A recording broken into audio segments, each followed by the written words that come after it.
Aviva, I'm going to let everybody in now. Right. We have 50.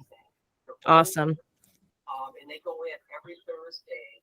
Here they all come. And raise money for it. And it was such All disarray. right. And now we go there, it's beautiful.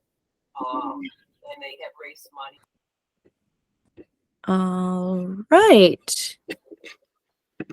Hello, everyone. Thank you all for joining us on this fine Thursday as we hear from Erin Fox about naturalistic plant design. Before I introduce Erin, I hope you don't mind a few ELA housekeeping items. ELA members and non-members alike are warmly invited to join us for any and all of our fall events. Register at ecolandscaping.org for any of these fun and educational experiences. Join us again a week from today for our next webinar, Building Resilient Landscapes. ELA is also hosting an eco tour at Greenwood Cemetery next Saturday, October 21st. And those who follow us on Instagram will certainly know Season's End Summit is coming up on October 26th. Summit is hosted in New England Botanic Gardens in Tower Hill, Massachusetts. If you can't make that one, no worries, as we are ready and excited to present the 2023 Regenerative Solutions for Resilient Landscapes Conference this November 9th. Maybe a little more than a few. Thank you all for your patience, and please feel free to email any ELA personnel with any inquiries. Lastly, please complete the survey link that will be put in the chat at the end of the presentation. And without further ado, allow me to introduce Erin Fox. Erin Fox is a Canadian horticulturist and landscape architect who has worked on a diverse range of projects in the private and public sectors over the past 25 years.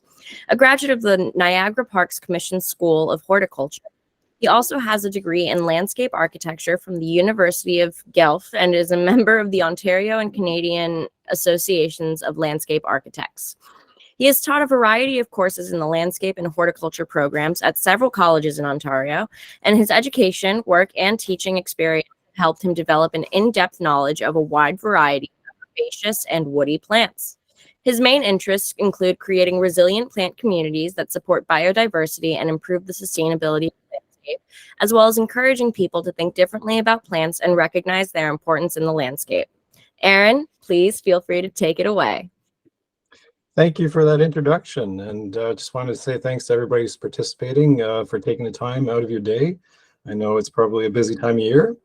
Just want to say thanks to the ELA as well for giving me this opportunity and taking a bit of a leap of faith on someone unknown, particularly somebody from Canada, and allowing me to do this. I hope my presentation warrants that leap of faith.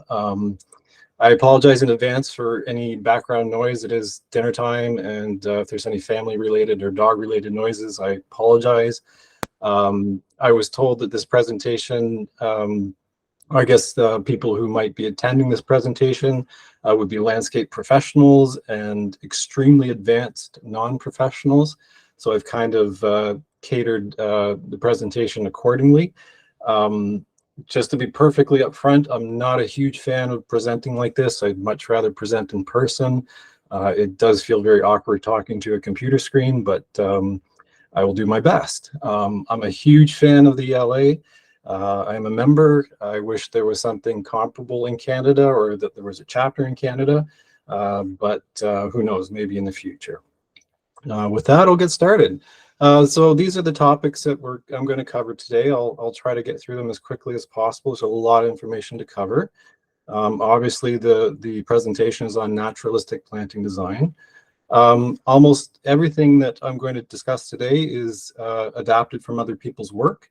It's definitely not my own. I've just attempted to consolidate as much as I can, and I'll try to give as comprehensive and objective a perspective as possible. Given my background in horticulture and landscape architecture, I'm better qualified to approach this topic from that perspective. So I would welcome any feedback on the ecological concepts if there's anyone with that expertise who's listening. There are still a few things that aren't entirely clear to me, and probably because I just don't have that background in ecology. Again, this is intended to be an introduction to naturalistic planting design, to explore some of its main concepts. There won't be enough time to look at how you would actually design a naturalistic plant community. that could be a topic of an entirely different webinar. But I do think it's important to kind of take a step back first and look at some of the concepts behind it and understand those concepts first.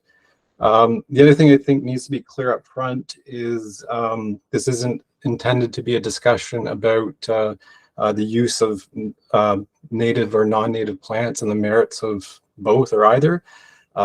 Most of the proponents of naturalistic planting design use both to varying degrees. So it is an inherent part of the style, and it needs to be, I think it needs to be presented accordingly without bias.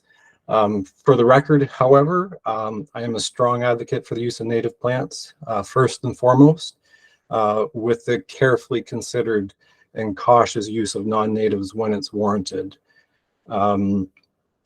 Yeah, so I apologize for any sort of regional bias that might come out of this presentation. I am from Canada. I am from Ontario. I live just outside of Toronto, which is kind of that gray area that you see at the center of this picture or image. Where the area that I'm from is predominantly developed and agricultural. It's called the Mixed Wood Plains Ecozone. Even though we really don't have much in the way of forest left. We are bound by 3 of the Great Lakes. You can see Lake Ontario, Lake Erie, Lake Huron, and Georgian Bay, which is part of, to the north, which is part of Lake Huron. It is a cool to mild climate. We have lots of moisture. Our soils are predominantly limestone based, but very fertile. We don't have a lot of topography. There's both mixed and hardwood forests, and we do have some very unique ecosystems like a lot of urban ravines, Carolinian forests, freshwater coastal wetlands, remnant prairies, savannas, alvars, limestone escarpments, etc. So it's very unique, lots of unique things going on here. So what led me to this topic? I studied horticulture a long time ago. And at the time, if you're familiar with the firm now, Omi van Sweden, they were kind of at their peak at that time. And basically what that meant or what they advocated was massing, large-scale massing of predominantly herbaceous perennials and grasses, heavily mulched, well-spaced, very organized. And that's kind of what I was trained to do. And you know, which was great, but it always kind of felt like something was missing. And shortly after I graduated, this picture in the center of the screen ran across at the Montreal Botanical Gardens, this kind of unique planting, which I'd never encountered anything like before. And just didn't have the framework to understand it, but it was very different from the kind of planting that I had been exposed to up until that point. So that always stuck with me. I didn't quite understand it, but it just, something about it resonated with me and just kind of stuck with me ever since. And then the picture to your right of your screen, I guess, this was kind of a eureka moment in my own garden, where initially I'd approached the planting very similar to the way I was trained, with very well spaced herbaceous perennials and grasses. And at one point we had to do a project in the backyard, and I had to move, we had to get access into the backyard, and I had to move a lot of the plants just to get them out of the way, and didn't really have anywhere to put them. So I ended up just literally throwing them on a tarp and leaving them there thinking, you know, they'd only be there for a short term. I think I, you know, just basically piled them up against each other and put some mulch down just to kind of try to conserve some moisture. And they ended up staying there a lot longer than I had originally intended. And I think almost a year, I think. And something interesting happened where they formed this kind of very unique, diverse, complex kind of community, which kind of really caught me off guard. And again, something else I didn't quite understand what was going on there at the time.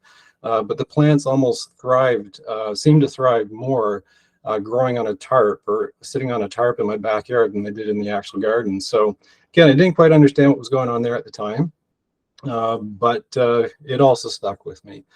And then around the same time, I had the opportunity to work on designing a garden at the Niagara Parks Botanical Gardens, which ended up, it's about 1 acre in size, and it ended up being a large-scale planting of several different community types, close to a restoration type project. And through that process, I discovered that I did not have the skills or knowledge to be able to actually design those, do the planting design for those communities, which surprised me at the time. And fortunately, we were able to work with somebody who did, and the staff as well took on a large part of that, and the end result has been pretty spectacular. But it kind of surprised me at the time that I wasn't comfortable, designing those plant communities. So that was about 10 years ago. Also, just kind of stuck in my mind.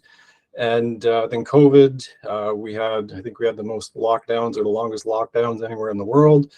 So I had a lot of time to kind of sit down and do some research and try to figure out what was going on, or what I wanted to do. And so, I spent a lot of time researching, reading, listening to webinars, listening to presentations, trying to put it all together. And I've been trying to keep track of things ever since, as well as trying to experiment with some of the concepts and some of the things I learned during that time in my own gardens, as well as any projects I'm working on that I can. With all that said, there's a lot of information to cover. I hope it's not too overwhelming, but if the only thing that you get out of this webinar is that we really need to be thinking about plants differently and planting design differently, then that's basically my main goal today. Okay. So first thing I want to look at is just kind of figure out how naturalistic planting design is different from other styles of planting design that, the kind of work that most professionals or very advanced professionals might be doing. So that runs a range from very traditional ornamental horticulture.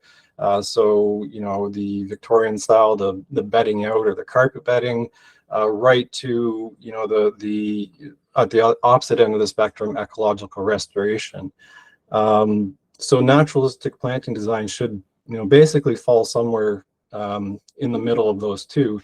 It's a concept it's often referred to as a hybrid between horticulture and ecology. And that's a concept that seems very appropriate to me. So at one end of the spectrum, you have ornamental horticulture. That's what I was trained to do. It typically provides high aesthetic value. That is subjective, but we're talking about things like color and texture and form and so on and so forth. Doesn't provide much in the way of ecological benefits, if any at all. It does typically require high levels of maintenance. Lots of inputs like labor, water, fertilizers, sometimes pesticides. And on the flip side, it supports very little biodiversity. So a lot of effort and resources go into growing plants that probably wouldn't succeed otherwise. At the other end of the spectrum, you have ecological restoration, which is basically the process of returning an ecosystem that has been damaged or degraded by human activities back to a previous healthy state. It isn't normally intended to provide much in the way of aesthetic value. Again, that's subjective, but it can provide many ecological benefits if it's done well and if it's done right. It shouldn't require much in the way of maintenance and inputs, and it can, fundamentally support much higher levels of biodiversity, more diversity and complexity, native plants, etc., which in turn provide more opportunities for food, pollination, host plants, habitat, shelter, etc. So what are ecological benefits? And I'm sure most of you are, are aware or know, but maybe for the sake of somebody who doesn't, they are the natural processes of healthy ecosystems that we benefit from. Sometimes they're referred to as ecosystem services, ecosystem functions, sometimes natural benefits. They're all the same thing. Some examples would be absorbing carbon dioxide, storing carbon, cleaning air and water, stormwater management, modifying the climate, heat island reduction, so on and so forth. I'm not entirely comfortable with that term, ecological benefits, because it implies somehow that these ecosystems provide these processes, or that they exist for our good as humans, and that we're somehow separate from those ecosystems, which I don't think is the case. I prefer to think of them as ecological dependencies, but for some reason, ecological benefit seems to be the term that's more commonly accepted. Why is biodiversity important? It is important for supporting healthy ecosystems. It provides the stability that an ecosystem needs, as well as the natural processes that which provide the ecological benefits that we depend on. It's kind of like the catalyst for those ecological benefits. And it's important not to forget that it's plant diversity, or plant diversity is critical for supporting all the other levels of diversity, like bird and animals and so on and so forth. And to me, it stands to reason that the more diversity there is in a plant community, the more biodiversity it can potentially support. The other interesting thing is structural diversity. The kind of diversity that's not plant related, so soils and rocks and things like that. And if you're at all interested, there's a company out of the UK called, I think it's Grass Roof Company. The gentleman's name is John Little, and they do a lot of work on incorporating different elements, structural elements, into a landscape to support different kinds of biodiversity, which is really cool. So again, naturalistic planting design should fall somewhere in the middle of that spectrum, the spectrum of planting design. If it's done right, if it's done well, it should provide a moderate aesthetic value. It should provide moderate ecological benefits. It should require a moderate amount of maintenance, and it should support a moderate amount of biodiversity. And depending which end of the spectrum you approach it from, like if you approach it more from a horticulture perspective, it's probably going to provide less in the way of ecological benefits, but maybe more in the way of aesthetic value. On the flip side, if you approach it more from the ecological restoration end of things, it's probably going to support more biodiversity and probably support more, provide more ecological benefits. And most of the proponents that we'll look at later on approach it from either one of these ends, either from a horticulture or ecological perspective. And so it's almost like there's like a sub-spectrum of naturalistic plant design within the overall spectrum of planting design. So I eventually came to the conclusion that rather than trying to limit naturalistic planting design to a particular style, not trying to define it, it's probably more helpful to recognize that it's more about finding an appropriate balance of aesthetic value, ecological benefits, and maintenance for the project or site that you're working on, while supporting as much biodiversity as possible. So there is no one-size-fits-all approach, and there kind of are no templates for it. So hopefully that makes sense. So now that we have a better idea what it's about, what makes it unique, I think it's first important to kind of consider if naturalistic is a relevant term. Sometimes it's also called ecological planting, which I'm not entirely comfortable with. And for a few reasons, but anyways, naturalistic. So if you look at the term naturalistic, if you just Google definitions, these are the kinds of things that will come up. And the one that really stands out to me is the third one, the term resembling. So resembling something that exists or occurs in nature. That to me is the key term. To me, that means to imitate or evoke, depict, but not to copy, not to reproduce, or not to try to replicate. It seems like a slight distinction, but I do think it's an important one to make. So with that in mind, I'd like to offer or suggest what I think are some of the characteristics of naturalistic planting design. So we already know that it combines both horticultural and ecological concepts to provide that balance of aesthetic value, ecological benefits, and maintenance. while supporting as much biodiversity as possible.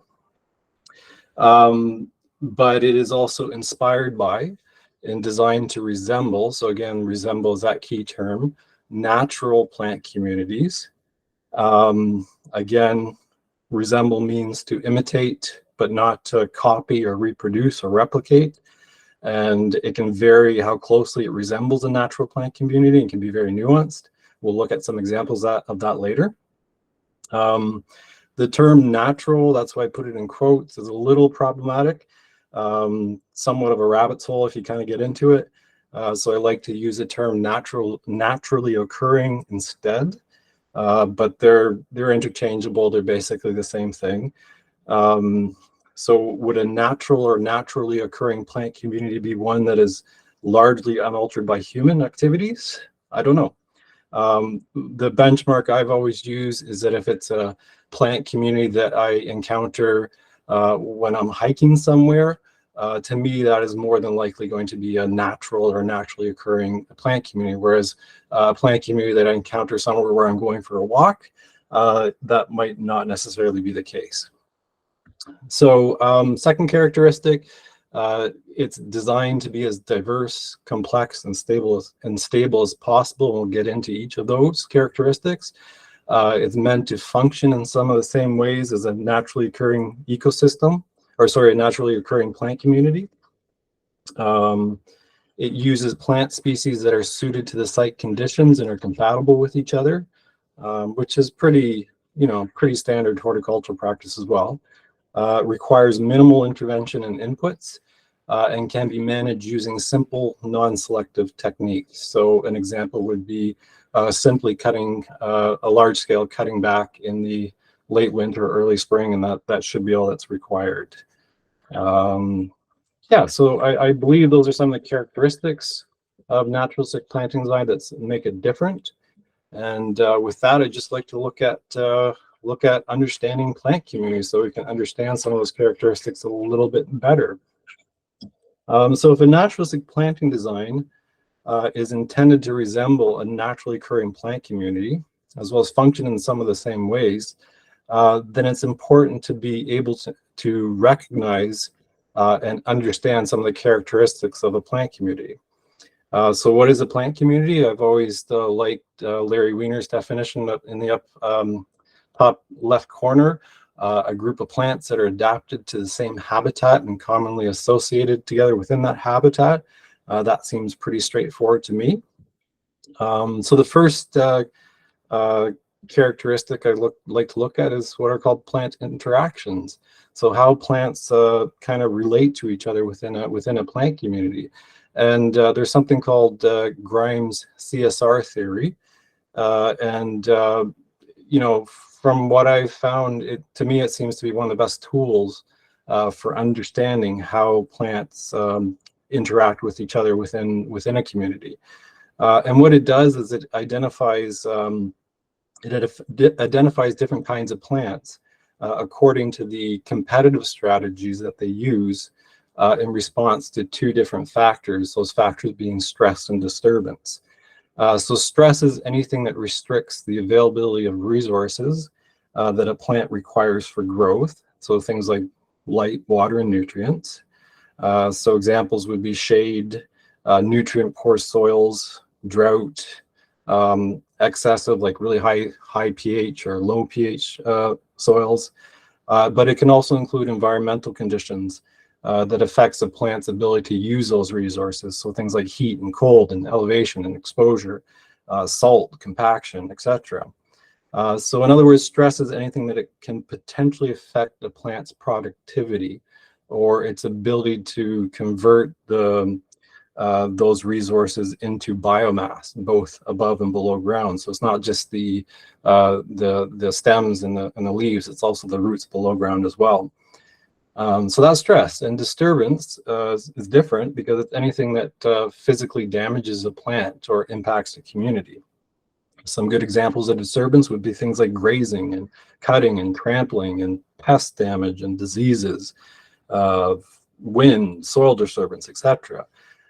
So I find a good way to think of the difference between the two is that stress is something a community develops in response to, and disturbance is something that it has to respond to. I don't know if that makes sense, but it I find it a good way of helping to distinguish between stress and disturbance. So environments with low stress and low disturbance favor the growth of what are this theory describes as competitor type plants. So it is a competitive strategy that it uses, and competitors use quickly exploit available resources and resulting in less species diversity, but high biomass. They tend to be tall, fast-growing, aggressively spreading, long-lived, spready clonal growth, but they don't tolerate stress or disturbance. And I'm sure if you offhand, you can think of a very aggressive, competitive type plant that would fit this strategy. So if you look in the left side of your screen, Spartina pectinata or prairie cordgrass and how it's growing in that environment. Very aggressive clonal growth. It's competing with one other plant that looks like Typha maybe, but that is a good example of a competitive type strategy. Sorry, I'm getting ahead of myself here in the slides. High stress, so in conditions where you have high stress and low disturbance, the plants that would grow there would be what are called stress tolerators. And stress tolerators tend to be relatively sparse, but they might have, an environment with stress tolerators might have higher diversity due to less competition. So stress tolerators have adaptations that allow them to survive various stress factors. So if you think of insectivorous plants, for example, they have developed strategies, their strategies basically to somehow capture insects to absorb the nutrients basically that they're otherwise not getting from the environment that they're growing in. So stress tolerators do not tolerate disturbance. They also tend to be very slow growing, long living, and form very tight clumps, and they're probably also going to be evergreen as well, just because that's a good way of conserving resources basically. And the next kind of environment you have to think of is low stress and high disturbance. And environment with low stress and high disturbance favors the growth of what are called ruderal species. And these are species that have developed strategies to survive frequent disturbance.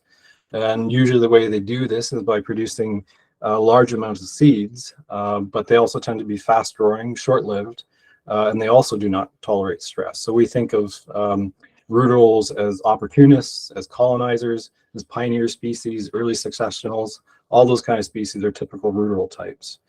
You may notice that there's no environment for high stress and high disturbance, just because that's not a viable environment for supporting growth and reproduction. So again, competitors on your left, Spartina pectinata, stress tolerators. I've just used Arctostaphylos uva ursi, kinnick, one of my favorite common names, as an example, which probably isn't a true stress tolerator, but just shows the environment and conditions that it's growing in that would be a very require a stress tolerant plant. And then you're probably also familiar with Epilobium, fireweed, which is a perfect example of a ruderal type species as well. So it's important to note that these three strategies are considered primary strategies, and they're really only found at extremes. And most plants will use more than one strategy. And these kind of plants are referred to as secondary strategies. And there are different kinds of secondary strategies, but the most important one is what are called CSR strategists. And CSR strategists are supported by conditions with moderate stress and moderate disturbance. And they're kind of interesting because they can usually use any of the three strategies, obviously not at the same time. I don't think at the same time, but they can use any of the three strategies at different points in time, at different stages of their life, kind of thing. So they're really very strategic in using the three different strategies. And the other interesting thing about moderate stress and moderate disturbance is that it can also moderate the competitive tendencies of the primary strategies. So if you plant if you have a competitive type plant growing where there's moderate stress and moderate disturbance, that might moderate the competitive tendencies of that plant. So for example, that Spartina, the cordgrass, the prairie cordgrass, you know, I've seen it growing in prairies where it doesn't grow as dense as what I showed you in the image, because there's probably moderate stress and moderate disturbance. So those conditions moderate the competitive strategy of that plant in particular. As a result, moderate stress and moderate disturbance supports the highest species diversity as well as stability, and we'll talk about that later. So it's, you know, it's a very extensive theory, so this is just probably a very oversimplified presentation of it, but I just think of it as a very helpful framework for understanding how plants interact with each other and how they might be using different competitive strategies to, you know, deal with things like stress and disturbance. I'm not sure who, you know, who assigns plants to different strategies. I'm not sure how that's done or who does that, but I don't think that's particularly important. It's just a good framework to kind of understand how plants interact with each other. So it's also important to note that in a plant community, plants can also have non-competitive relationships with each other, or they're called facilitative interactions. And but these competitive and facilitative interactions are happening simultaneously, and there's all kinds of stuff going on in a plant community at the same time. The next concept is sociability. This refers to plant distribution patterns within community. This was something that was described by Richard Hansen and Friedrich Stahl in their book called Perennials in the Garden Habitats, which was a very, very extensive description of all the different habitats that you might find in a garden, and very extensive plant list of what you could potentially plant in those habitats. But there's one very small part that describes this concept of sociability, which I think is really important.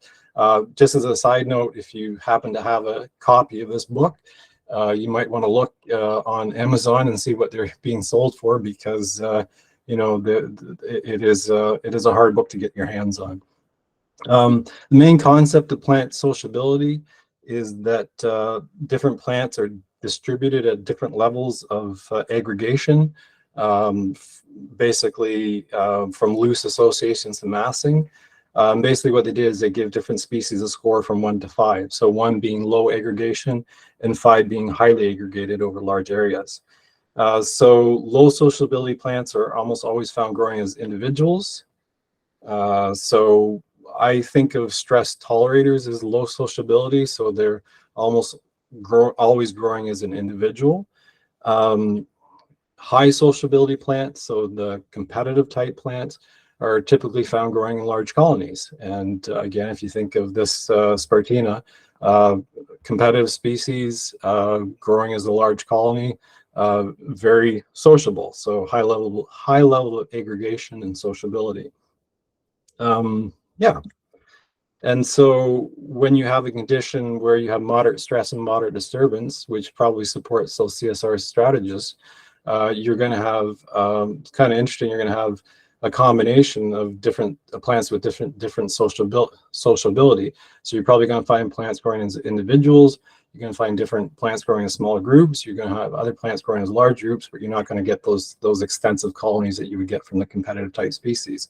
So I don't know if you're familiar with the Schulenburg Prairie at the Morton Arboretum, but I've had the opportunity to visit it on a couple of occasions, and I know it's not a natural, it is a restored prairie, so it's not a natural plant community, but it, you know, demonstrates a lot of the things that we're talking about, including sociability. So if you look at this image, you can see, you know, some plant species are growing as individuals, some plant species are growing as groups. It's probably conditioned with moderate stress and moderate disturbance. So you don't see the colonies, you don't see the extreme stress tolerators. It's just it's very diverse and stable ecosystem.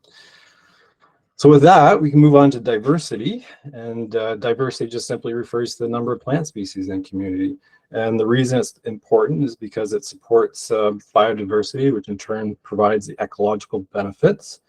And diversity should correspond to the balance of stress and disturbance.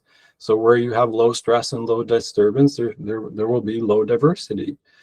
So again, those competitive type plants that form the extensive colonies with single species, very low diversity, same image. So if you're, if you are dealing, or if you're planting, or you have a project where there's low stress and low disturbance, which if you really think about it is what we try to do in horticulture, is that we try to create conditions with as low stress and low disturbance as possible. But what that ends up meaning is that you, in theory, that supports the lowest diversity of plant species. So if you, by extension of that, if you think of that, you really have a few different options of how you can approach that. So you can plant competitors and accept there will be less species diversity, but the biomass of what's planted matches the biomass of what that site can support. Or you can accept option 2, that it will require higher levels of maintenance to control competitors and to manage weeds, because that's exactly what's going to happen. Another option which we'll look at is option 3. You can explore ways of introducing stress. So trying to get that moderate stress level. And there's some interesting ways that are being explored to do this. You can remove the topsoil, you can add a deep layer of sand, you can work with engineered soil mixes, etc. And last but not least, you can also look at introducing some way of adding regular disturbance. So mowing would be an example. But here's a couple examples of how, of experimenting or exploring how to introduce stress into a plant community. So the first one is that same garden at the Niagara Parks Botanical Gardens, where it was a heavy clay soil and very nutrient rich, high CEC capacity. So that soil can support a lot of biomass, provided it isn't compacted and so on and so forth. So what was recommended, what we did, or they did, sorry, is they added 6 inches of sand and planted on that to try to introduce some stress to moderate the productivity of that soil. And it's been pretty successful as a result. And the second example you look at is, I think, a project in the UK where they're planting into an engineered soil mix, which is, I think, if I remember correctly, about 90% crushed clay and 10% organic matter. So very, very nutrient poor soil, but it supports very high levels of diversity of plant species. So I hope that makes sense. And yeah, so moderate stress and moderate disturbance supports the highest diversity. And next thing we need to look at is what's called complexity, and things like layers and niches. So layers refers to how plants grow above and below each other in a community, even though they do occupy different spaces. They are not well spaced out like we would often do. They're not heavily mulched. By growing in layers, it allows that plant community to achieve higher species diversity. So if you think of the best example, or the most common example, would be a forest. If you think of the canopy level and the lower canopy level and the understory, those are kind of different layers that you'd find in a forest community. But you can also find the same concept within herbaceous plant communities as well. That may not be as distinct or as defined, but there are layers within those communities. So layers are important because they help support diversity. The number of layers should correspond to the balance of stress and disturbance. And there's also the concept of layers in space and time, which basically describes that we're not just talking about how plants grow, in layers above and below each other, but how that happens in succession, so that you have plants pushing up through each other over the course of the growing season. And what that means is that the full extent of the layers can't be captured in a, at a single time. It happens successively over the course of a year. And that's what layers in space and times mean. The more layers there are, the more potential that a plant community might be perceived as messy. And that can become a bit of a problem when designing plant communities, something worthwhile keeping in mind. But again, looking at this image, hopefully you can, if you look at it, you get a sense of the diversity, but you can hopefully also get a sense of the layers that are happening there, with plants not just growing right next to each other, but plants growing, above and below each other. And, I think this image was later in summer or midsummer from the looks of it. If you visited the same spot earlier in the spring or later in the, in the fall, it would look completely different, because there would be, a whole new layer of plants in the spring, or a whole new layer of plants happening in the fall, basically. Yeah, so that's layers. Niches, similar concept as layers, I find. Just refers to the different spaces plants occupy, the different resources they exploit to reduce competition with each other. There's the same concept of spatial and temporal niches, so space and time. I often think of niches as being synonymous with layers, but I guess, and fundamentally niches are kind of found within layers, so they're not, but from a design perspective, they're very, very similar. So complexity is one of the best ways of increasing species diversity and density, which in turn helps support more biodiversity and also helps make it more stable. And most styles of plant design that we're familiar with only have one layer, maybe two if you have some bulbs growing in, some spring bulbs growing in there. But it's a whole opportunity that we normally miss out on. And yeah, it is important to understand that layers happen progressively over the course of the growing season. It doesn't just all happen at the same time. And the last characteristic is stability. And this is a plant community's ability to resist or recover from change, usually disturbance, is synonymous with resilience. That's a term that you hear a lot used to describe plant communities as well. Where you have moderate stress and moderate disturbance, you will have the highest stability. I personally think there's two kinds of stability. I won't get into too much detail. I think there's dynamic stability, which is basically a plant community's ability to remain stable by changing. And then there's also persistent stability, which is a plant community's ability to remain stable without changing. But I don't want to spend too much time on that. But if you put all that together, basically what, everything that we've covered so far together, basically what it all means is that where you have moderate stress and moderate disturbance, you will potentially have more diversity, more complexity, and more stability. Where you have those three characteristics, you will have more diverse biodiversity. Where you have more biodiversity, you will have more ecological benefits. So I hope that all makes sense. That was a lot to cover, but yeah, we'll look at them in a bit later at the end. So the next thing I want to talk about is what are called reference plant communities. And if a naturalistic plant community is intended to resemble a naturally occurring one, then one of the best tools that we have at hand to help with that is to use another, an existing a natural plant community as a reference. And you can select from regional to global plant communities. We'll look at proponents who do both. But I think that using a regional one will provide a better sense of authenticity, as well as potentially provide more ecological benefits.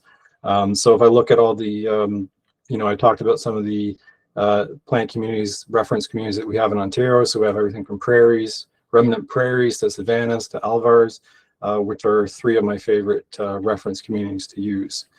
So if you are using a reference community,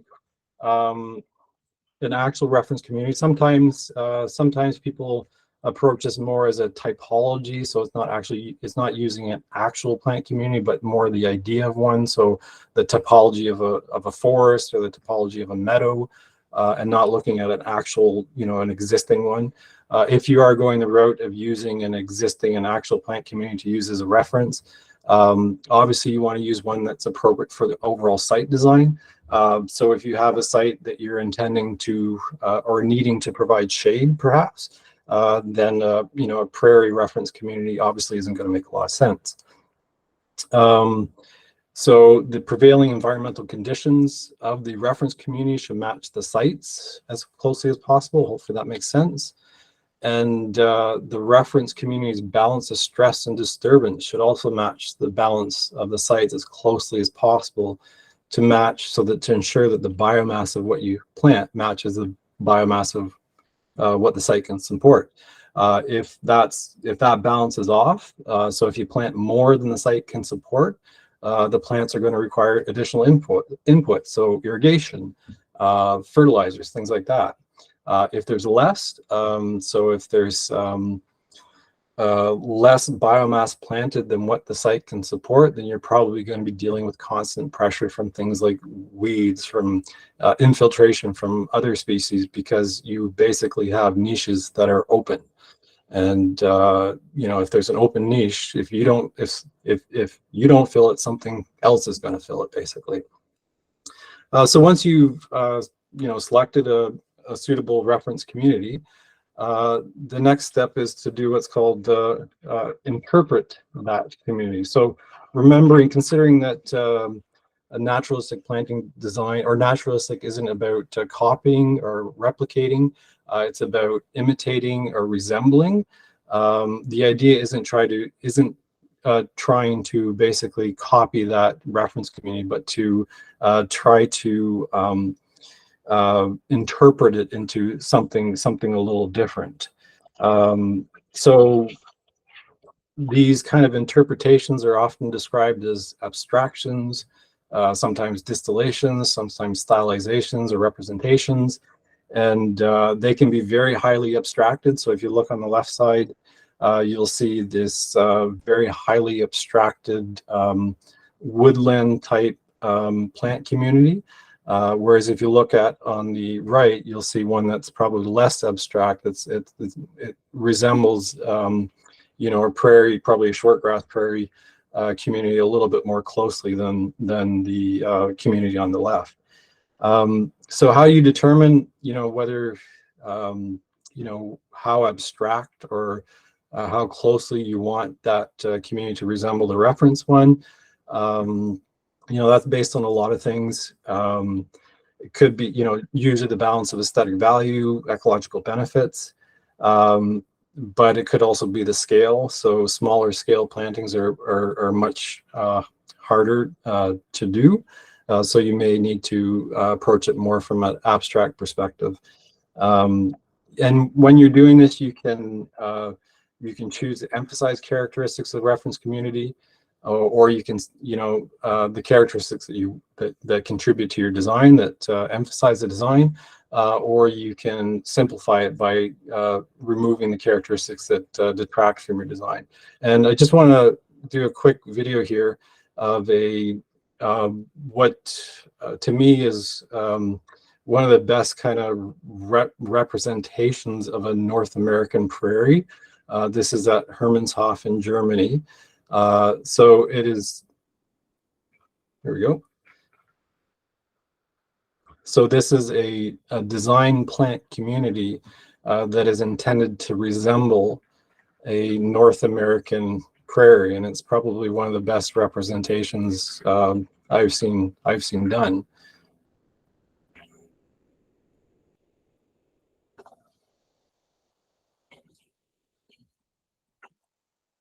So an example of how you might approach this is what's called matrix planting, and I'm not talking about the red pill, blue pill, Mr. Anderson matrix kind of idea, but this was first described as kind of like a mixed style planting, and later Pete Audolph use it to describe a very unique style of planting, which I really like a lot. And it's basically like a distilled or a simplified interpretation of a herbaceous plant community, usually a prairie or grassland of some sorts, that really emphasizes the layers and patterns within that community. And basically, a matrix planting, according to Pete Audolph, is you would have a dense base layer, and you can kind of get a sense of that from the diagram of one or a few, a limited number of plants. And those plants would have very low visual impact. And then there would be a much sparser layer of taller structural plants. And those plants are kind of embedded in the base layer. And if you look at the image of the Schulenburg Prairie, that is a perfect example of a matrix planting. If you look at the diagram on the right, that's basically a schematic of what you see in the Schulenburg Prairie. So the base layer forms the majority of the biomass of that community, and the structural layer is much more diverse. And I think he uses the analogy of a fruit cake to describe matrix planting, which I think is very appropriate.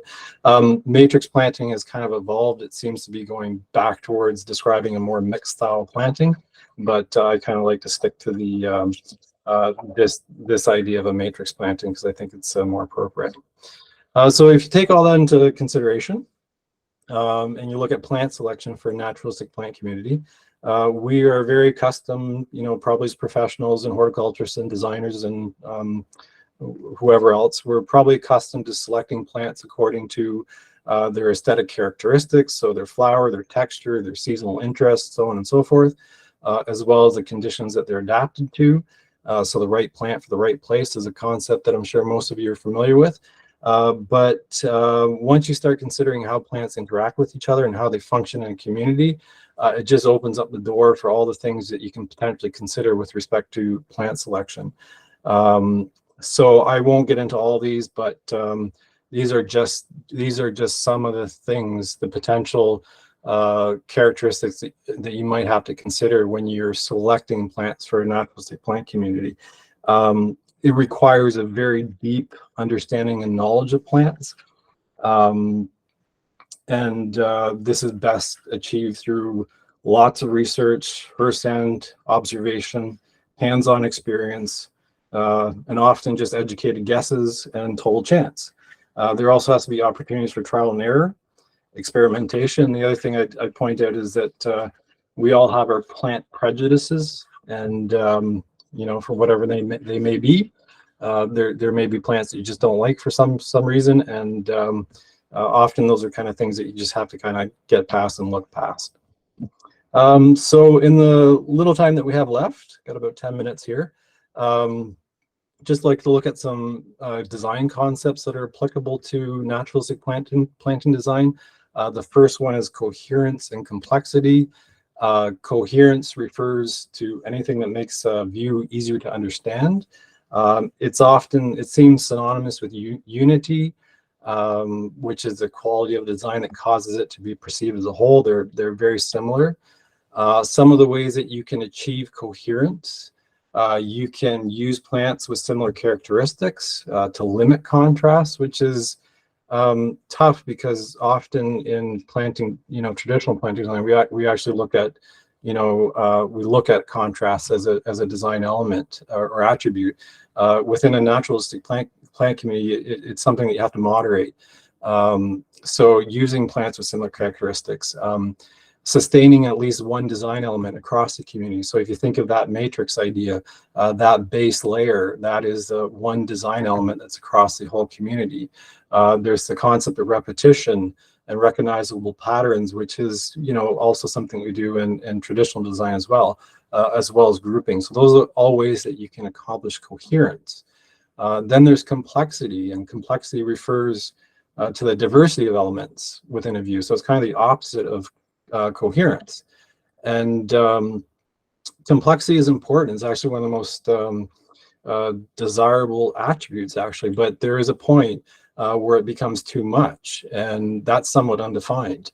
And so the key is a sense of variety within unity, because A highly coherent view that lacks complexity is basically boring. So if you think of a ground cover, for example, very coherent, not complex at all, very boring. But on the flip side, a view that's overly complex may not be very coherent, making it difficult to understand. So your goal should be to try to create a visually unified community with enough variety to engage people, but not too much to be confusing. So it's a very fine line.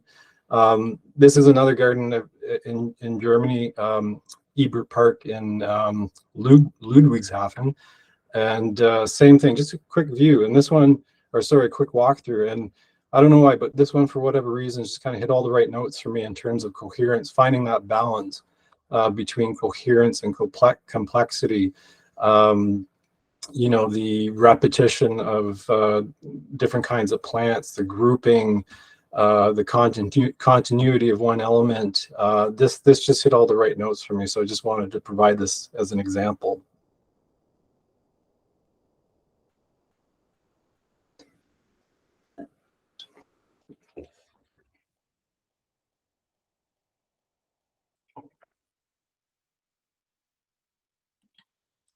The next design concept is what I'll called frames, or cues to care. And these are just basically elements that provide some sort of boundary and indicate intent. This becomes more important as the plant community becomes more diverse and more complex. This becomes more important because people might not recognize that plant community is intentional. So any sort of frame that you can provide to indicate intent or a cue to care is very important. And I also think of some plants as kind of a cue to care too as well. Like if it's a very recognizable ornamental plant that people are familiar with that's incorporated into that community, I also think of that as a cue to care as well. There's also the concept of immersion. Most traditional kinds of forms of design, planting design, are intended to be seen from outside or seen from apart, whereas naturalistic plant communities are almost always intended to be experienced from within. You're intended to be immersed in them, and I think that's very important. Yeah, so next thing I want to talk about quickly is just the concept of management, not maintenance. The idea is that these kind of communities require management, not maintenance. And the idea is that you're basically attempting to maintain stability with minimal intervention, minimal inputs, using very simple non-selective techniques like mowing for the whole community.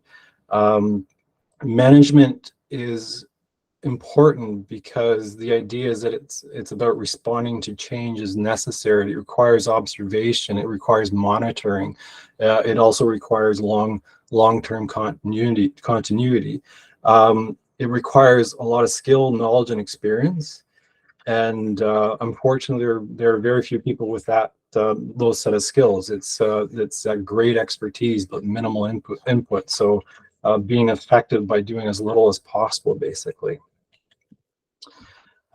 Challenges, very quickly. Planting plans and layout. Planting plans in particular are very challenging to capture the detail and the complexity and the diversity on a piece of paper. If you think about it, you can really only effectively capture one layer on a piece of paper. If you're trying to design a plant community that has multiple layers, well, how do you do that? So that's a challenge. Laying out these kind of communities is very challenging. Well, logistically, there's a lot involved, and it's a lot more involved than more traditional styles of planting design. The client consultant contractor arrangement, it's not because it requires the continuity, the long-term involvement probably of the designer, it's not well suited to this kind of arrangement. I'll skip this part. And last, I just want to look at some precedents, just to give you some ideas of some of the people who are using this kind of style of planting design. Just to be clear, it's not, the idea of creating, trying to make landscapes look natural isn't anything new. We've been trying to do it for a long time. But some more contemporary precedents, these are some of the more contemporary precedents. There's what's called, out of Germany, there's what's called the garden habitat style. And these are very, one of the best examples is Hermanshof. These are very detailed plant communities, biogeographical plant communities, where they often use plants from different geographical regions with similar, growing conditions and environmental conditions, create lots of visual appeal. They're trying to design these for public spaces so that they require low maintenance and low inputs. They don't seem to have been adopted outside of public parks and public gardens, just because because of the skill that's required and the knowledge that's required to do this. But what has happened is what's called mixed perennial plantings. And these are kind of predetermined mixes or modules that can be installed and maintained by somebody with less experience. And there's, I think, about 40 mixes currently. And each mix has a different list of plant species. It, that provides the succession of bloom, the characteristics. It provides the density or the number of plants that you would require for a certain area. In this case, it's 100 square meters, I think. Describes all the characteristics of those plants. And the key thing about this is that they're intended to be laid out randomly. So there's no design, there's no plan. So basically you would purchase the module, the plants within that module, and you'd lay them out randomly, which removes kind of that impediment of the planting design. And they get into layers, which is kind of cool. So each of the mixes has four distinct layers. So there's structural plants, there's companion plants, there's ground cover plants, and filler plants. And the results can be quite spectacular. Next, looking at Netherlands, there's I can never pronounce this correctly, but I believe it's Mijn Roos, and her concept was wild planting and a strong design. She was a really well-known designer. And then there's more recently Piet Oudolf and the new perennial style, and I think his work speaks for itself.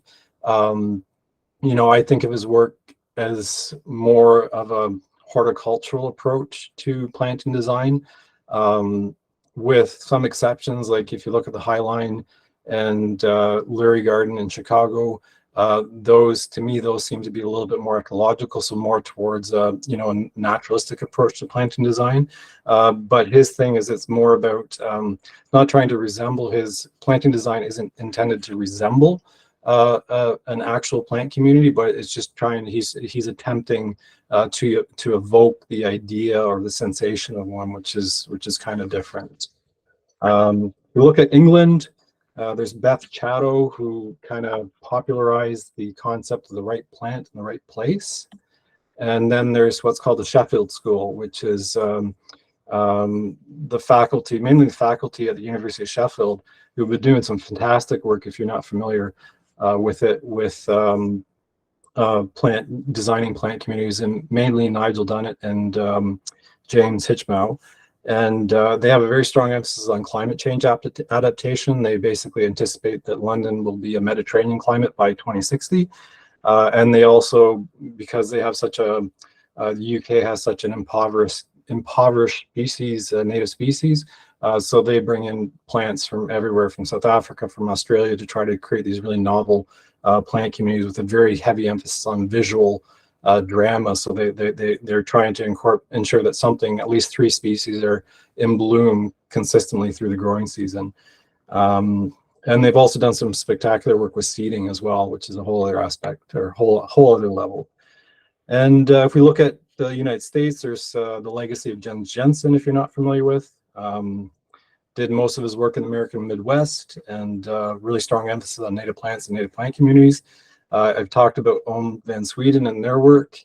And more recently, there's been some excellent work being done by people like Roy Diblik, Northwind, I think it's Northwind Nursery. And there's Thomas Rainier and Claudia West from Fido Studio. There's Kelly Norris and New Naturalism. So there's a lot of people doing, Benjamin Vogt, doing some really interesting work with respect to designing naturalistic plant communities. So hopefully those precedents gave you a rough idea of what it's about. And just want to conclude, I hope you're not completely overwhelmed, but I hope it's obvious that it's this style of planting design is very different, a little bit more complicated, requires a lot of knowledge and experience. And I don't think it's a coincidence that most of the main proponents are people who have had decades of experience working with plants. It has its own unique set of challenges. But I think if it's done right and done well, the benefits are extraordinary. And I think it's also very attuned to what people are interested in. If you look at something like the High Line, I think they had somewhere in the area of 9 million visitors in 2020. So it kind of speaks to what people are interested in. Yeah, so if I can leave this off, here's just some closing thoughts of what I think it's about, or naturalistic planting design is about. It's again about finding that balance between aesthetic value, ecological benefits, and maintenance. It's about supporting biodiversity. It's about creating more diverse, complex, and stable plant communities. It's working with moderate stress as an asset. Stress isn't something that just gives you gray hair. Is learning from naturally occurring plant communities, those reference communities. It's about plant knowledge. It's about finding that appropriate balance between coherence and complexity. It's about those cues to care, those frames. It's that shift from maintenance to management. And then there's also the element of, there has to be that element of experimentation, trial and error. And the last but not least, you know, the kind of the elephant in the room is more ways than one is climate change and how that should be considered and incorporated into pretty much anything that we do with respect to plants. But yeah, hopefully this is at the very least encourage you to think a little bit differently about plants and planting design. I'd welcome any questions, comments, feedback. My email's in the bottom left corner there. And I love connecting with like-minded people and sharing knowledge. So yeah, with that, I will close and just want to say thanks and open it up to any questions, I guess.